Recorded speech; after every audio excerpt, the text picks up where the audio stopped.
Hi there, my name is Rohan and today I'm going to show you how to put your worm farm together.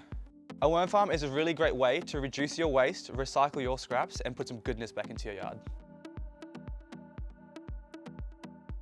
To put your worm farm together, you're going to need a worm farm kit, compost conditioner, a cultivator, a worm blanket, a good pair of gloves, some compost, a box of worms, a watering can and a bucket with some water.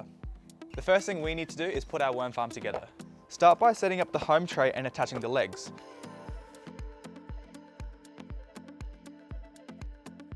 Make sure you keep the cardboard to line the bottom tray. This is your worm farm bedding block. The next step is to open it up and let it soak in water.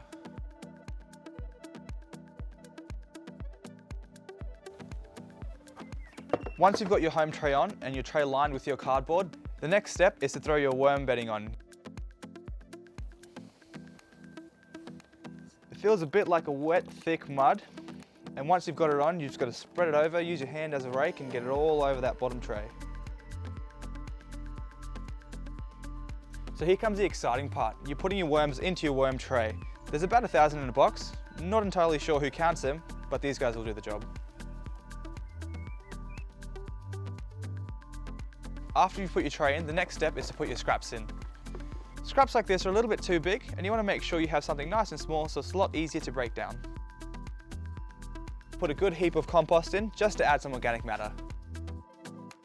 Tuck your worms in for the day with your nice and cozy worm blanket. You want to find a nice cool and shady spot in your yard to place your worm farm, and you also want to water it every 1 to 2 weeks. And also adding your pH conditioner. Worms are incredibly hungry. They can go through about 3 to 4 kilos of food scraps per week, and before you know it, you'll have worm tea and castings to use out in your yard.